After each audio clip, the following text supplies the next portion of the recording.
Aye. Patke. Pettit. Aye. Scornia. Yes. Sullentrop. Here. Wessels. Here. Please rise for the Pledge of Allegiance.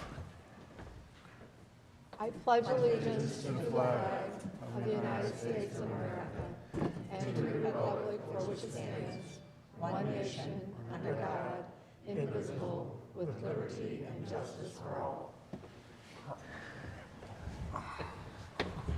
Will all the committee members answer if they have or have not read the minutes of the meetings dated January 4th, 2020? Heydrich. Aye. Holtmeyer. Aye. Obermark. Aye. Pettit. Aye. Scornia. Yes. Sullentrop. Yes. Wessels. Aye. Having read the minutes, are there any questions or comments? If not, I'll make a motion. Second. Okay, we have a motion by Heydrich, seconded by Holtmeyer, to approve the minutes from our last meeting. All those in favor signify by saying aye. Aye. Opposed? By your vote, you approve the minutes. Thank you. Presentations, utility billing, code revision presentation.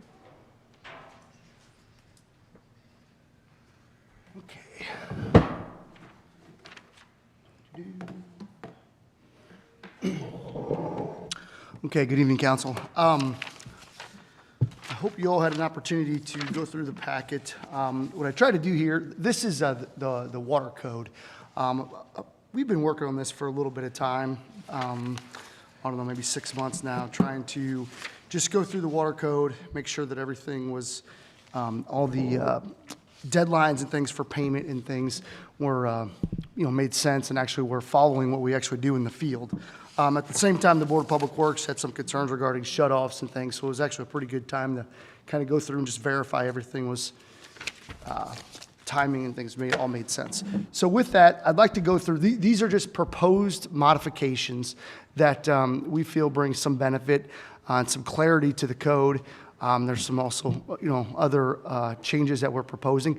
Tonight, I'm not requesting a vote or anything on any of this. It's just more discussion items. So I'm hoping it would try to trigger some of that discussion so you could give me some of your comments and things as we move forward to a potential modification to some of these code sections. So the first section here, and the Board of Public Works has also seen this presentation. So, but the first section here really references just what can we do when somebody does not essentially pay their water bill. It says there's a availability to do some civil action, things like that, to recover some of the dues when a bill is not paid. All that we are requesting is that a lien can be placed on the subject property as well. It does not guarantee that a lien would be placed. It does not do any of that. It just, rather than going to a lawsuit situation, it would be just requesting that a lien can be paid or put on the property due to non-payment. Also, I failed to mention, Mark Piontek is also reviewing these, so there could be some modifications yet. This is in his desk for review. So I think that's pretty straightforward. It does kind of go with any other issues that we would have for lack of payment or any other thing that would happen within the city. Any questions on that? Okay. Move to the next one. All right, good. You can see it this time. So what we also noticed is that the code had various timelines of notification for payment when a bill became delinquent, those type of things. In the field, we weren't actually following that. For whatever reason, those days actually did not mesh up with the code, and we were actually being a little more lenient with the timelines as somebody would move towards shut-off if they were delinquent. So what this does is it tries to actually take what we were doing in the field and match it to the code. So it's not more stringent to what was physically being done. It actually is more lenient in the code as proposed, the red. So a bill would be considered delinquent after the due date indicated on the bill. So any bill has a due date indicated. It's not after 20 days after date of billing. It is delinquent after the due date is indicated on the bill. As you work your way down, you'll see for any bill not paid within 15 days, I'll kind of jump around here. Oop, doesn't show. Just say that. Within 15 days after the bill becomes delinquent, the customer service shall be disconnected until the bill is paid. Shall be, it's pretty clear. So 15 days after non-payment, what we're doing is proposing we change it to 40 days. Why do we go to 40 days? Gives you an extra month to get the bill paid, and then you also see on the second bill that you've been delinquent and you're subject to shut-off. So it's a way to notify much better than what we've done in the past. So it allows essentially for that extra time to get a bill paid. Now, if you choose to go longer, I mean, we're open to any of those. 40 was picked because it allows for 2 bill iterations. So we can discuss Missed the that. bill the first month, you can see it the second month. Correct, correct. So you build, I didn't pay my bill, shows up red on the bill, which I'll show that later, and then it gives you an extra time to pay that bill. What's our percentage delinquent every month? Percentage delinquent, it's probably, that's kind of a loaded question because the 1 months will be a lot different than the 2 months. Average. So you might be 15%, 20% maybe, 15 on the 1 month. The 2 month, subject to shut off, that number goes down substantially because people realize that they haven't paid. Some people That might may just be pay it running every other somewhere 3 month. to 5%. Gotcha. I will say we were running a delinquent dollar number pushing $70,000 for in the midst of COVID. Now we- John, I think it'd be good to add too that the fact that during COVID, we have not been shutting people off. And which I certainly agreed with, but it was, once again, it was something that was determined, even though it didn't follow exactly on the policy. Correct.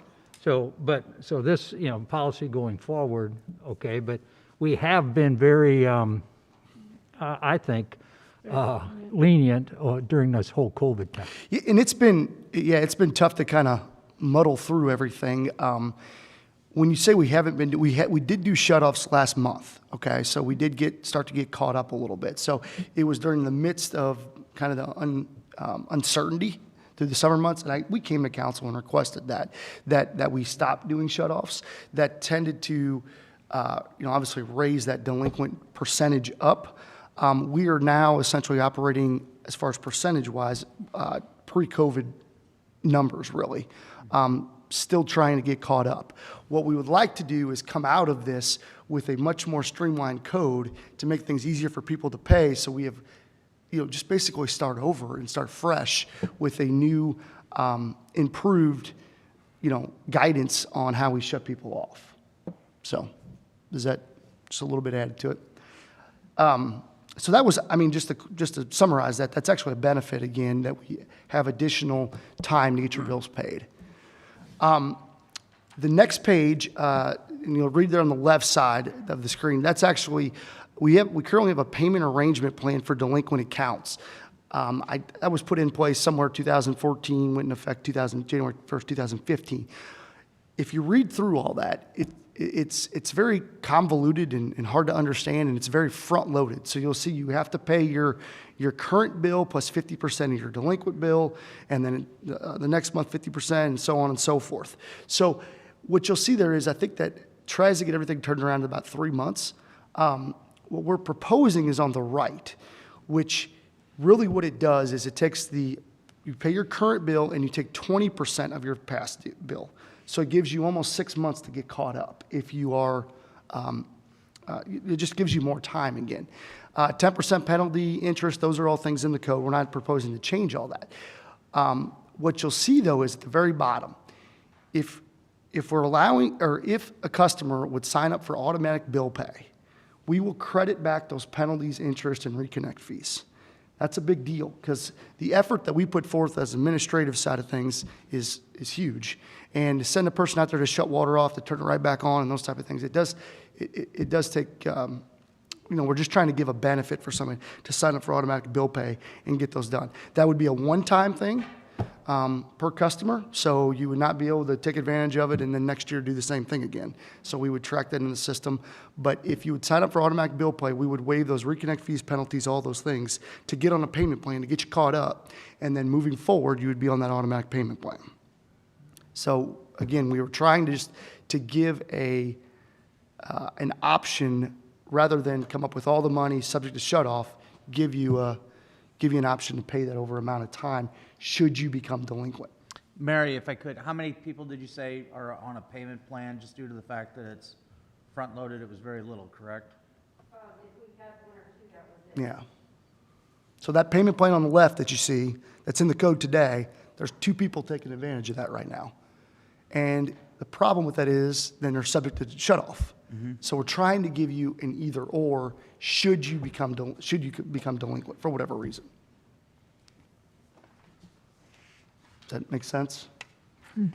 So, you have a lot of people, Do the calculation, the old bill, yeah. they might as well almost come up with the old mounted bill. So if you were, let's just say you were delinquent $100 and your bill was, $50 this month, your payment plan bill would be $70 rather than $170. So that's what we're trying to do We is, require a deposit from every individual. there's a deposit for every individual except for if you had, yeah, essentially, yes, every individual. Person that on the average is $50 a month, if they get 2 months behind, couldn't you take the deposit away from them, shut it off until they pay another deposit? We have to think about that one a little bit, but yeah, I could look into that. Well, I mean, we're getting our money if you got a deposit down. So If you're, they're 2 months behind on an average of $50 a month, we're getting our 2 months' pay. And then before you turn it back on, I just have them make another $100 deposit. we could look into that. Am I right, Mary, coming up with that idea? I mean, we can do that. It's tracking it. Timing of it, I'm not sure how much of a benefit it would be. Let us take a look. Yeah, we'll have to look at that though, yeah, for Okay. sure. So utilizing the deposit essentially rather than subject them to shut off and keep them shut off till they pay the deposit back. Let me look into that. Mhm. Okay. I think is everyone in agreement that we think that the concept of waiving the penalties and things that sign up for automatic bill pay is a decent concept? Okay, perfect. This is more, again, a benefit, we think, to the customers. It's actually a benefit, I think, to all of us. If you recall, last year, well, every year, that we have curb stops that are leaking, those type of things, that the curb stop is currently owned by the property owner. So if, for whatever reason, that's how the code was written, it's a tool for the city to shut you off and make sure you're paying your bill, but it's also a tool for you just in case you have a leak in your home and your shut off in your home doesn't work. So it's more of a tool for the city, though. What you notice is in the summer months, when you have leaky curb stops, there's water always in the gutter lines, and you guys bring it to our attention. And why hasn't this been fixed? Well, it's because it's the property owners. Then it gets into a code enforcement issue. You got to send certified letters. You got to work through all those things. That process is frustrating, right? Sometimes 6 weeks, 8 weeks, just takes a while. So what we're proposing to do is change that to where the curb stop becomes the city's to maintain. We think that makes more sense. We think with the water rating, the water rate increase, that we can, take on that. We feel like we could provide better service to take care of some of those things. I think that that's a great benefit for the property owners. If you never had a problem, you never know what the benefit is. But when you do have a problem, you're looking at a $1,500 bill potentially. So we felt that was a pretty good modification, that we would take the curb stop over and own that piece of infrastructure. If there was ever an issue with it, we go and fix it, not the individual property owner. It also helps for those, correct me, John, Yeah. if for those that are buried or we can't find them, et cetera, and then there's a lot of times, I think, where our water department would try to work with an individual because of the fact that they couldn't get access to it. And so now, if it's ours, we can go ahead and go in there and make sure that it's accessible. Well, correct me if I'm wrong, Mm-hmm. but if they own the curb stop, when they put it in, they pay for the curb stop, and they put their copper all the way to their house, they own the curb stop now, right? Correct. Correct. Legally, we couldn't shut somebody off if it was their curb stop anyway. No, we can, because there's a section in the code that says we have access to shut them off via the curb stop. Okay. So what- It's a different code section. But it's We covered. can physically turn them off, but we don't own the tool that's to turn them off. You see, It doesn't really make sense. I could think, each of you have called me in the past, I think, about an issue with a curb stop, and we're working on it. Well, it's because it's a code enforcement issue, right? It's not necessarily a code issue where the water department's responsible to go do it, so you have to work through all those things. Then typically what we do is we threaten, shut off because they're not leaking their, fixing their leaky curb stops. Well, that's not always the best Is thing to that do. both sides of the valve or just the city side? It would be both sides of the valve. We own the valve. So if there's a leak at the valve, or the valve is leaking, we take care of it. We're not proposing, if there's a leak on the service line, that's not ours. but it's the curb stop itself. And again, it goes to that's the tool that we have to make sure we can enforce this code. So, we're going to have these ones where the curb stop's buried. Those happen. We may be putting some curb stops in at locations. If we could find out that you buried them, that would be another discussion that you buried our tool. I would have that discussion with you at a separate situation. That's my question, John. I was going to ask because I know a few people have had their meters or their shutoffs in the driveway. They've had problems with them. Got to take out the whole driveway, not the whole driveway, but a section of it. So if we as a city come into that, are we going to reposition that valve No, outside of the driveway then? no, because you're, So you wouldn't have that problem again to have to re-pour? Will we have to re-pour the concrete and everything back? yeah, I mean, if we were to, well, a driveway is no different than a fence that encroaches into an easement, right? You put the fence there, it's your fence in something that's ours, our easement. We have property rights there. So a driveway is really no different than that. A driveway is in the right of way to get access. So if we need to get access to that, whatever we have to do to repair that curb stop, we'll put back in. But I'm not replacing your entire driveway to do that. No, I'm talking a section. A section, correct. Yeah, we would take care of that because we have the problem. Since the curb stop's leaking, that's our problem. We would take whatever means necessary to fix it and then repair it back to the way it was before. Because some people buy these houses and the stops are in the driveway already. They didn't do it, and I didn't know if that was going to get repositioned. Then No, we outside won't of the move them. driveway. not So gonna- you wouldn't have to dig it, That's not the strip the intent. driveway again. No, and that happens, right? There's 6,500 curbs, there's more than that around town. But the vast majority of them, we don't have that problem with. So it would be a, case by case basis. But it's no different than if you had a water main underneath a driveway outside the pavement, happens all the time, right? If we got to dig up that water main to repair a leak, we fix the driveway. Now if you have a retaining wall and pavers that are over top a sewer main somewhere, or a pool or something, we're not going to replace that if we got to dig up that sewer main. So there is a little bit of, you encroached over it a little bit, but to your I just answer, know that's the concrete- question we're going to get asked. Correct. Right. What happens to replace my driveway now? I think doing it this way, John, is gonna be probably good for the city, because I've seen them before where they ran and ran and ran, and I've checked on them, and Yeah. they said, well, it's their problem to fix it. Losing water. And they just let it run and run and run till they can get somebody in there to fix it, where, I understand you got contractors, they just can't jump at a leak right off the bat. And the city, if they own it, at least they got the men to go in there and fix it immediately.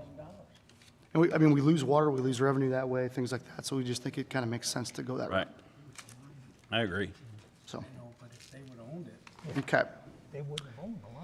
And the last revision potential is, this is the code section that just identifies what the reconnect fee is. Current reconnect fee is $50. We're proposing to go to $75. We checked around with other communities, they're $100. This is, again, this is an increase in our reconnect fee, okay? I'm not sugarcoating that. We did verify what it would take for us to actually turn water back on, send a guy out there, shut a guy off, take a truck, those things. The $75 we felt was very reasonable. I know the surrounding communities are higher than that. So it's still that we are trying our best to, to be cognizant that these things do happen. But remember, if you sign up for automatic bill pay, this gets waived. If you call the city and get up on an automatic bill pay before you get your water shut off, this doesn't happen. So there's many steps here to where you don't pay that $75. Well, first one would be pay your bill, but pay your bill, call the city, get set up for automatic bill pay prior to, or get shut off, get set up for automatic bill pay, that gets waived. So I think we got plenty of steps here to waive that fee should you get into a situation. And I think that that's reasonable. Again, that's a very reactive dollar number. That automatic bill pay, best thing ever happened. Well, I never have to worry about it. there we go. Just comes out of the account, and it's a beautiful thing. Right.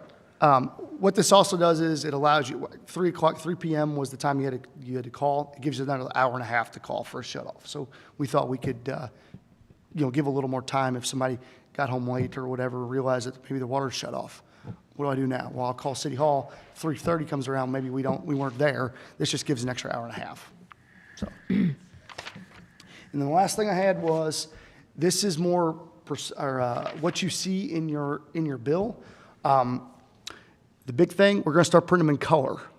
Sounds terrible. It sounds like a very minor thing.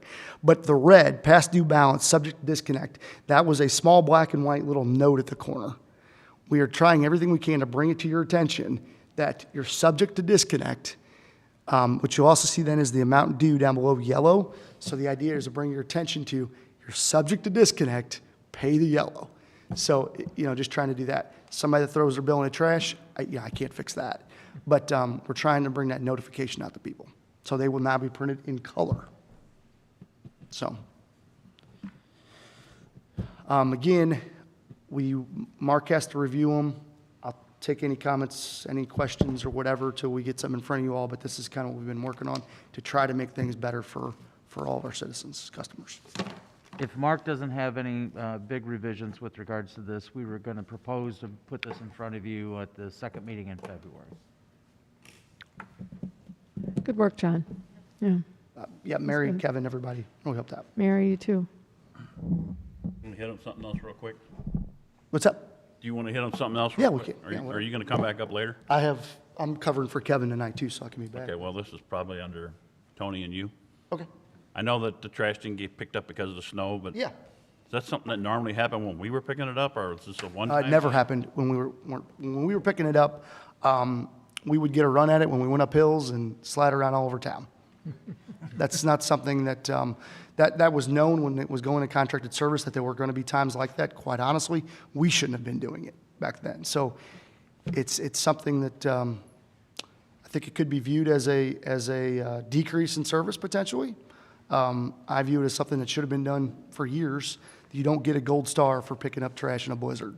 So we'll probably see it happen again. I would think it would happen again. And that's why notification went out the way it did via code red. Those things is be patient. They have GPS on their trucks. They know where the last place they were stepped off. They get right back into it the next day. So, I would say in inclement weather, those things will happen to some level. And I get notified immediately when they pulled off the street. So, for example, that day, 10 o'clock, they were actually slid down Madison Hill. Well, it's just good to know that it's going to happen again so that people Yeah. know. Because I got a couple calls. I don't know if you guys got any Yeah, calls sure. on it. But Some did. it's good to know that it's going to happen again, so be ready for it. Yeah, and we'll do a little, an inclement, I'll do a better job of trying to get some notification out. Keep in mind, if you don't get picked up, you'll get picked up the next day, and then we'll get notification when they pull off the streets, those type of things. If we I see a just- significant forecast, we'll do it. This Yeah. is the first time we've had inclement weather, actually, with the new trash service. Yeah, and they And were, I think it was kind of went to bed and it wasn't going to be much, and you got up and here well, come, it was you the know? timing of it. I mean, you were snowing pretty heavy from 10 to 2. By once everybody got caught up, 4 o'clock, it was a lot better, right? Everything was fine. Well, if it would have snowed from 7 to 11, everybody would have been caught up by morning. It wouldn't have been a problem. So see, it's these things. We noticed also the alleys, aren't getting snowplow service. They never had in the past. That was an issue that we didn't foresee because some of these homes actually have alley service, so they actually physically couldn't even get the trucks up the alley. What we found out before is we would literally get a run at it to get up the hills, which I think is a little unreasonable.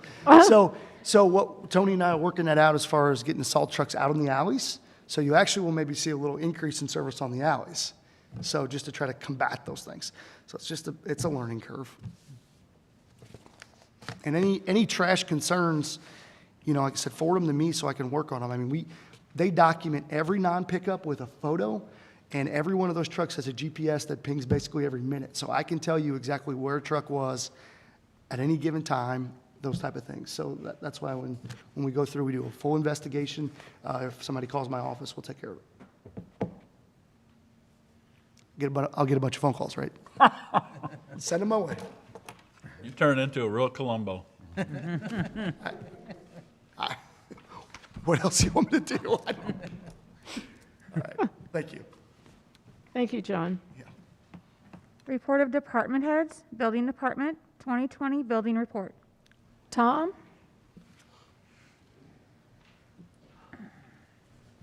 Good evening, council.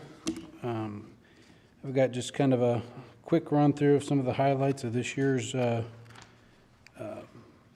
building report. We did 48 single-family homes.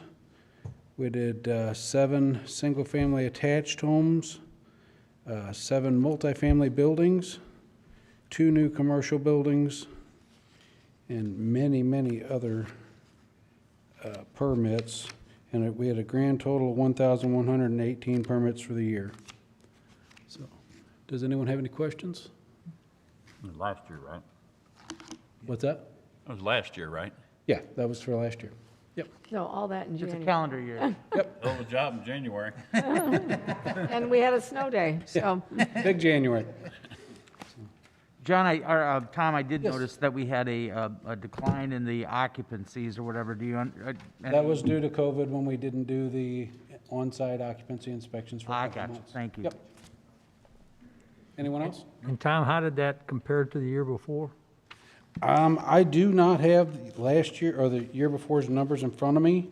I do know we discussed it a little while back, and I think we lost, as far as the occupancy inspections, we lost about 60 or 65. I know our total numbers for the year are up as far as building permits, but I don't have last year's numbers in front of me. 'Cause we did quite a few more permits this year than we did the prior year, so. Good job, thanks. Thank you, Tom.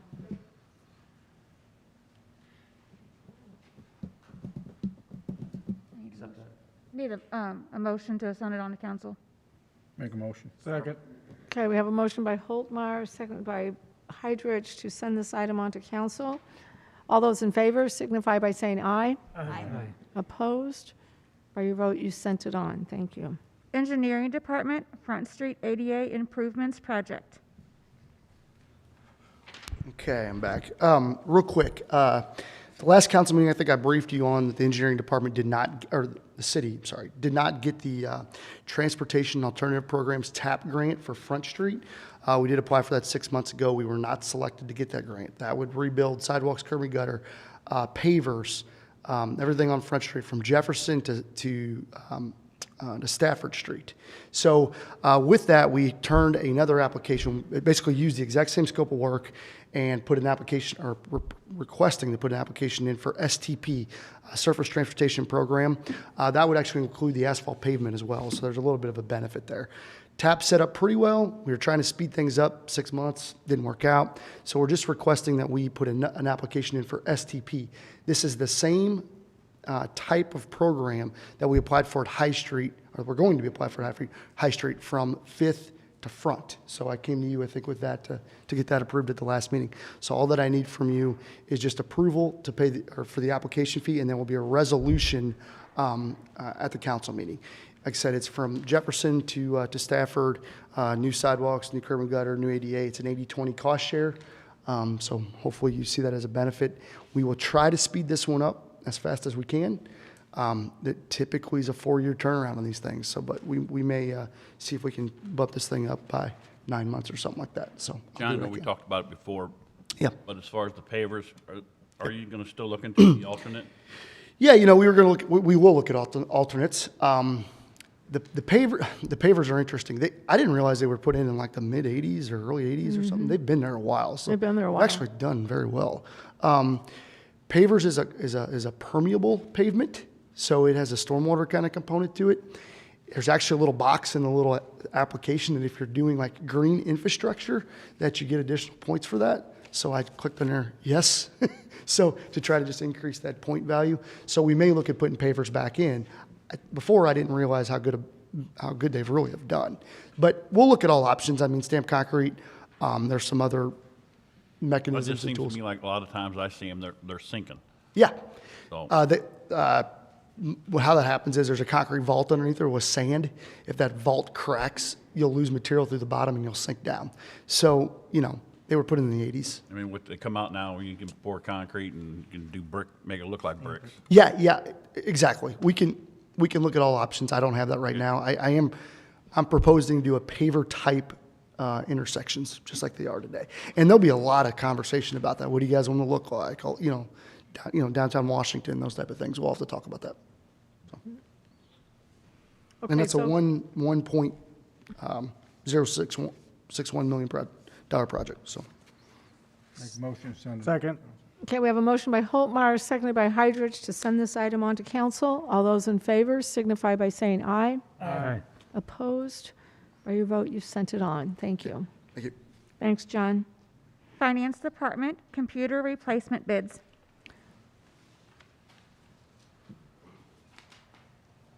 Mary? Good evening. Included in your packet are bids for 50 computer replacements.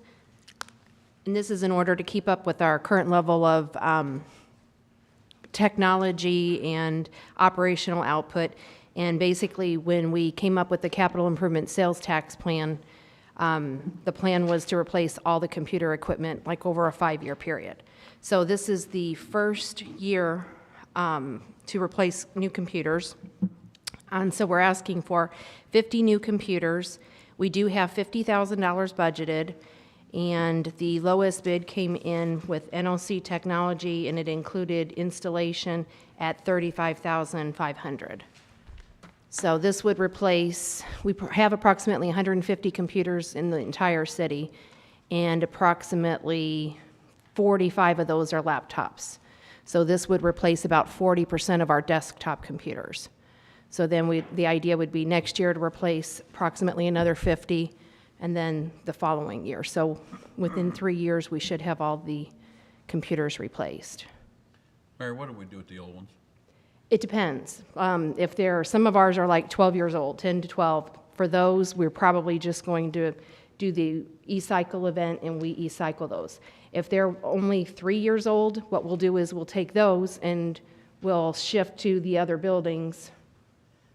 For example, if this building gets all of theirs replaced, but we have a 2-year-old computer and they need one over at police, we'll go ahead and put the 2-year one over there until they can get replaced. So it just depends on the age of them. Once we get them replaced, are we gonna start at like a replacement program? Yep, So that's the idea. That's all at one time? And hopefully, capital improvement sales tax plan will continue in future years to be approved by voters, and we can keep up with our technology. Good idea. Does anyone have any additional questions? Make a motion. Thank you. Second.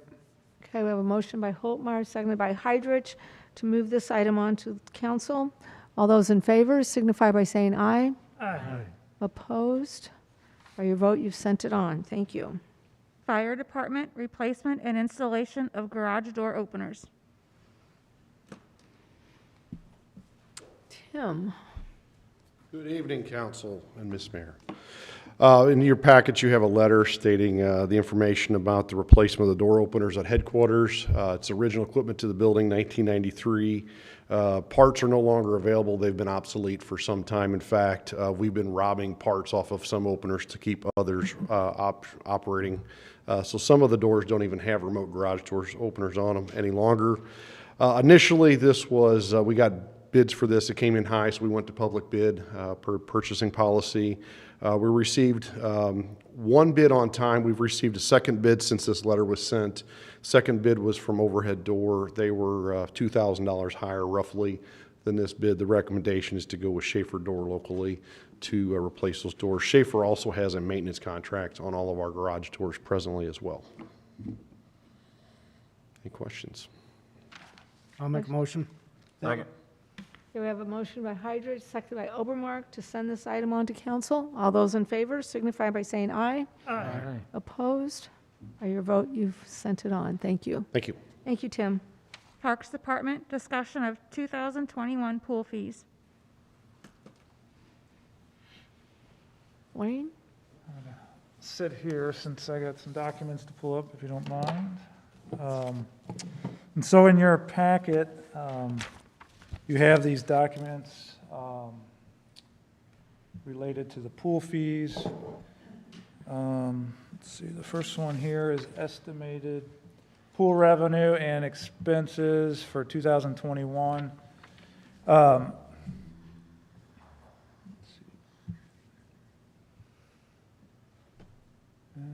see here. Okay. And so our current or our past lifeguard provider and pool operator MPM gave me a rough estimate of what it might cost to run the pool this summer at the new pool with the number of lifeguards and everything that we have in it. And so that's that first number where it says guards and pool ops and management. It's, like I said, a rough approximate number between 145,000 and 165,000, depending on how we structure the contract and different things like that. Utilities, approximately 10.5. Programming and rentals, and that would be lifeguarding for programming and rentals, 18,000. Cashiers and admission staff, so our part-time employees that take the money at the pool, 15,000. New this year would be the concession stand staff, approximately 15,000. Product for the concession stand, approximately 15,000. We'll try to keep those numbers lower. I think those are pretty high, but without having done it in quite a while, that's kind of what we're estimating.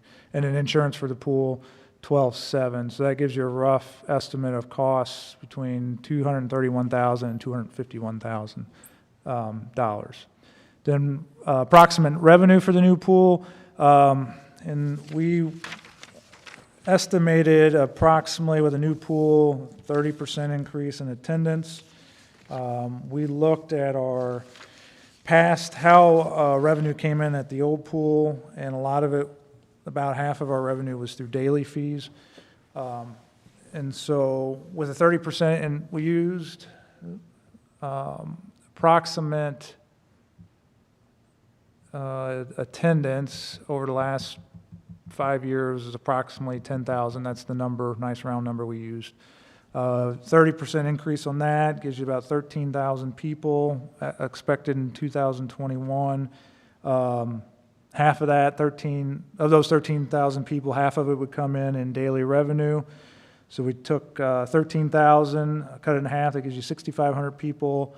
The new fee we proposed for daily fees, and I'll switch to that real quick. $7. The $7, oops, let's see here. Union currently has $6. If you look on the sheet, I think there was another printout for you. And we looked at who's mainly in competition with, where are people gonna go? And so Union was the other one that we looked at. And again, there's $6 for a child day pass, $6 for an adult day pass. That's this document here that's pulled up.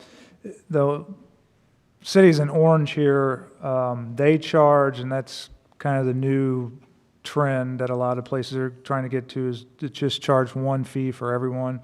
And so you'll see Union, Owensville, Warrenton, and Cuba all just charge. It's a one fee across the board for everyone. And so that's how we wanted to kind of go that route also with the $7. And then in the past, we looked at our how the rest of our revenue came in, and that was through group passes. And so we figured approximately 250 group passes was a good number to go with. 30% increase on group pass sales. That gives you 325 passes. We did passes at $100 for 20 punches. So that would be a discounted rate off the daily fee. It'd be $5 per punch instead of $7 per punch. And so that revenue then, let me switch back here to the other document.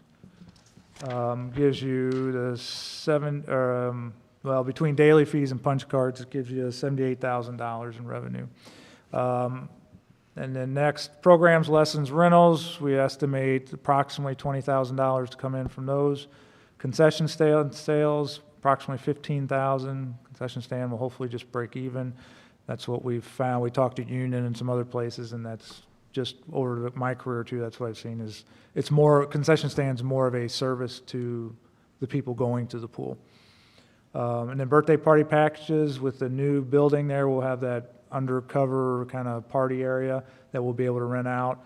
That was probably a low number there. Hopefully we'll have a bunch of birthday parties. And then finally rentals from swim team and after hour rentals, approximately $5,000. So it gives you a total revenue of $120,000.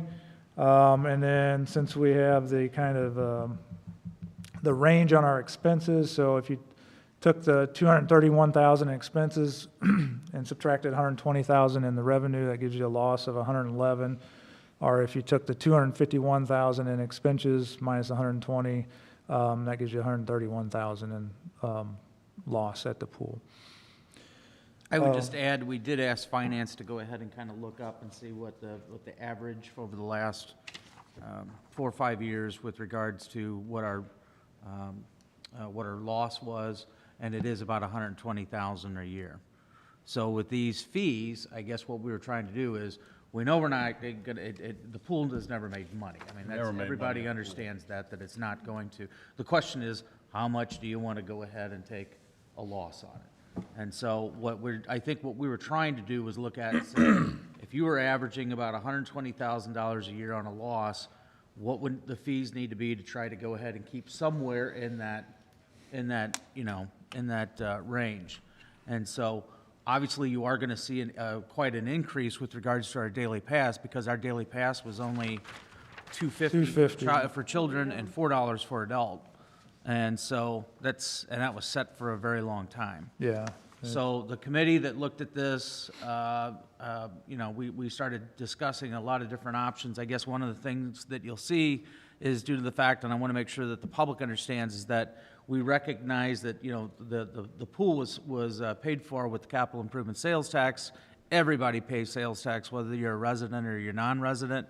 And so by no means did we want to go in and try to go ahead and set a fee for residential versus non-residential, and for that very reason. It's paid for out of that sales tax, and so everybody pays.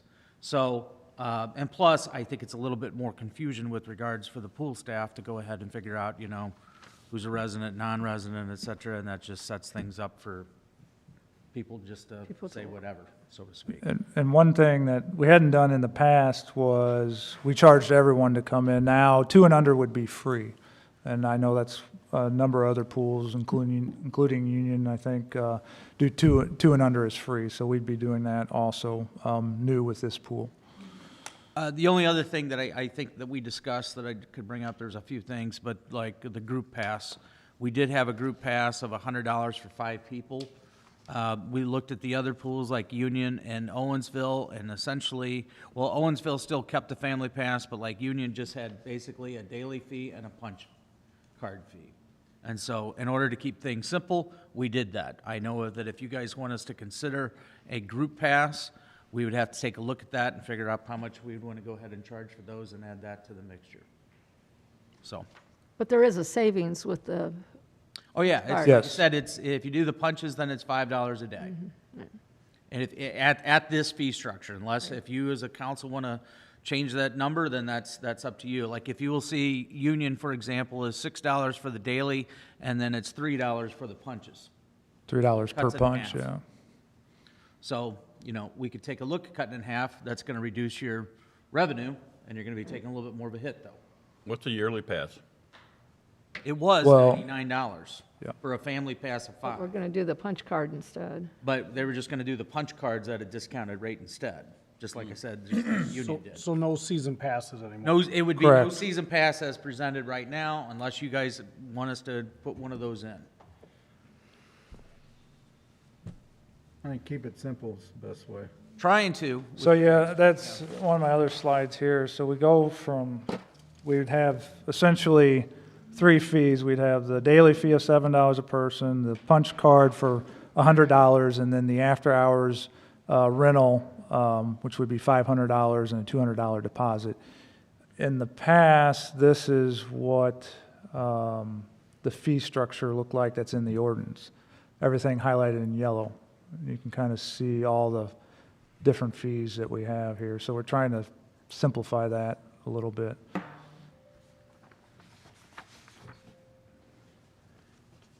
Only thing I'm worried about with the punch card is, just from experience with my kids, is you give your 13-year-old the punch card to go to the pool. What happens to it after 1 or 2 times and they lose it or whatever? That's my only concern with the punch card. If there needs to be even if it would be a monthly pass for, be it a wristband or whatever, or it could be even a list or a name on it. That's my only concern with the punch card is this, the If it loss gets of it. lost. Yeah, I'll have to look at that. We have a new a new software system, so it's easier. We can do a lot more things than we've ever been able to do in the past. And so we can look at how we would replace that card. The only thing would be is if the other card, reappeared somehow, then What about the fingerprint code? for passes, we don't have, with the new software that we just purchased, we don't have that ability to do that, to make cards like that. Might want to look into it. And Wayne, this, the Parks Board, they like this setup here? Yes, Yes, and they recommended, Wayne moved his park board meeting up actually a week in advance so that they get a chance to review this and make a recommendation to you. We do not have this in front of you for an ordinance tonight. We didn't want you to, if you had some input or something with regards to that, we would like to get it on the February 16th so that they can start marketing passes, et cetera, and stuff like that for the upcoming pool season. yeah, and Councilman Obermark and Councilman Packey were at that park board meeting. There wasn't a ton of discussion. We discussed a few things, but I think the fees are fine. That's just something I kind of thought about here the last week or so, running over my head. But I mean, we could add that at a later date also, so. The next question is also, so are we still gonna go by the, our system we've been going by, Darren? So, With regards to, with the Rona? So, with the levels, as far as if the pool will open or not, we're anticipating that we'll be able to go ahead and be open. I don't know with regards to pool operations, since we shut it Yeah. down last year. It's completely different, but I know that there were cities that had their pools open last year. I don't know if you guys. But they had limitations on the amount of people, and there was a lot of other procedures they had to do, including, disinfecting things and like that. So all these numbers might look totally different if we have to obviously limit the number of people into the pool. right. But yeah, there were a number of pools, including Union, that was open last year. I like the punch card idea, and we keep it simple. I like that.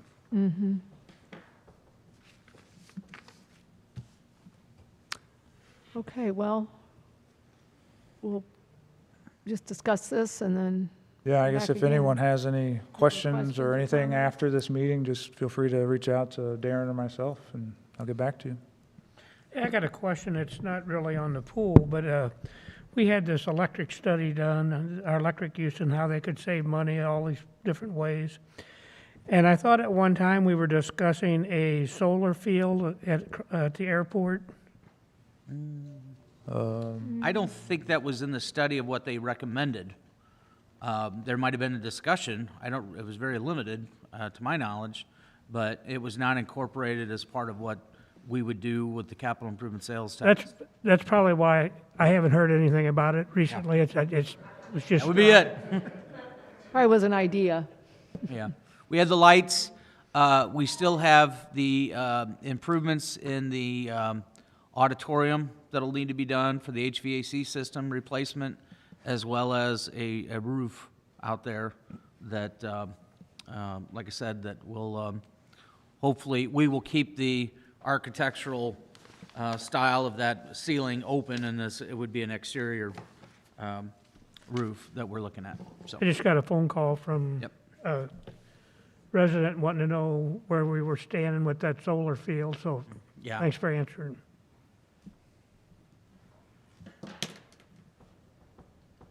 Okay. Anything else, Wayne? I think that's it. Okay, Thank you. Questions of Wayne? You ready? Mm-hmm. Street Department, self-contained leaf vacuum.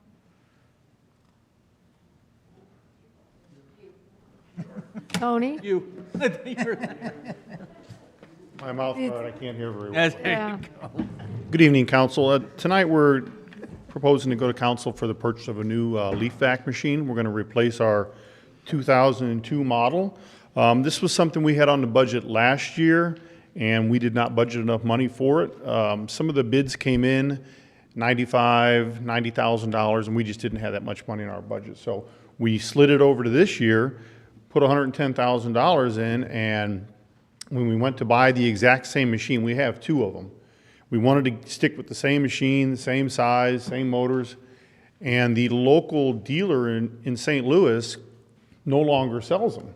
And they weren't working with the manufacturer anymore, so we called the manufacturer.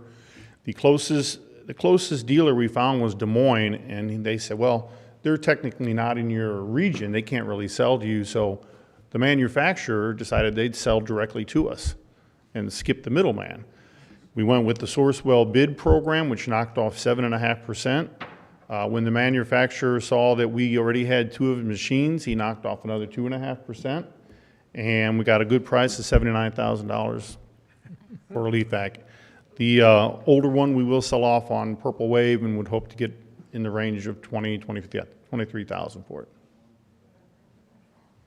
So, Does that include a trailer too with that? It's a self-contained unit, Oh, it is. so the trailer and the motor are all one piece. Okay. I Yep. haven't seen ours lately. okay, any questions? We need to let Marthasville know about that. They were Who? wanting us to help them over there. We need to let Marthasville know it's for sale. Tell them it's on Purple Wave, yeah. Right.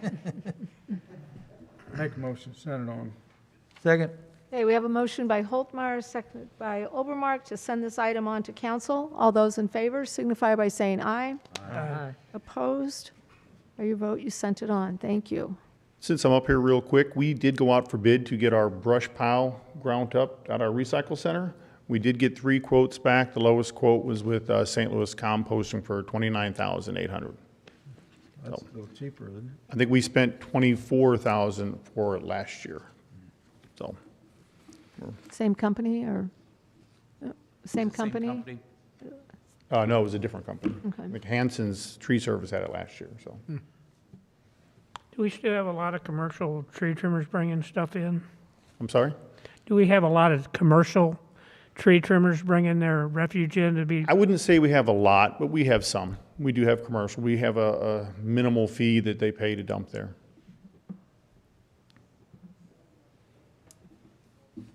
All right. Okay, Well, thank you, Tony. Water, wastewater department, repainting of Enduro and Clay Street storage tanks. Okay, it's a nightmare, me coming up here again. Kevin sends his regrets. He had some health concerns, so he's out today. But so we've been working with, this year we budgeted the painting of 2 water towers, the Enduro tank and the Clay Street water tank. And Kevin and I will, Kevin put a request for qualifications together. We did receive two responses to that, and after going through the qualifications, we're recommending going with Cochran Engineering to assist us to put together the engineering reports, do the construction management, those type of things, and then also they're subcontracting out some of the testing. So if you go through the proposal that they set forth, and there is a contract in the actual council meeting, you'll see they broke it up into 3 different phases, essentially.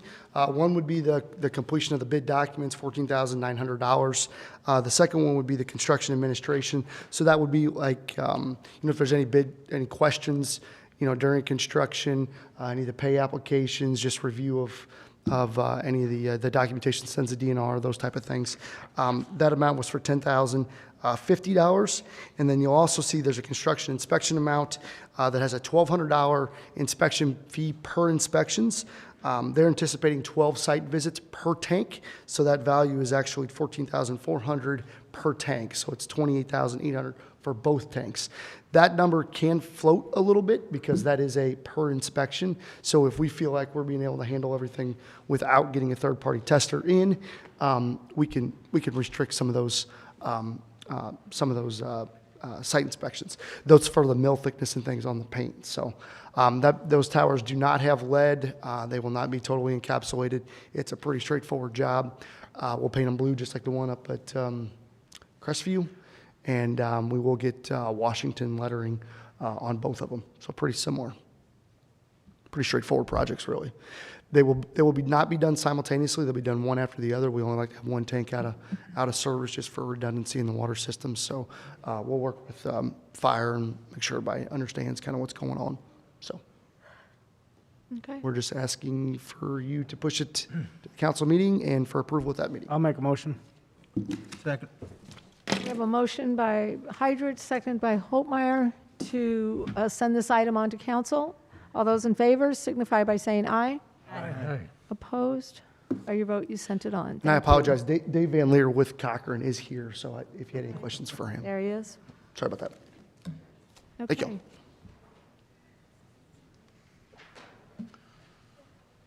Is there anyone else who wanted to address the council? Any item? Okay. Perhaps we'll entertain a motion to adjourn. We'll have like 5 minutes, so anyway. Second. Seventh inning stretch. All those in favor signify by saying aye. Aye. Opposed? We're adjourned. Who made that motion?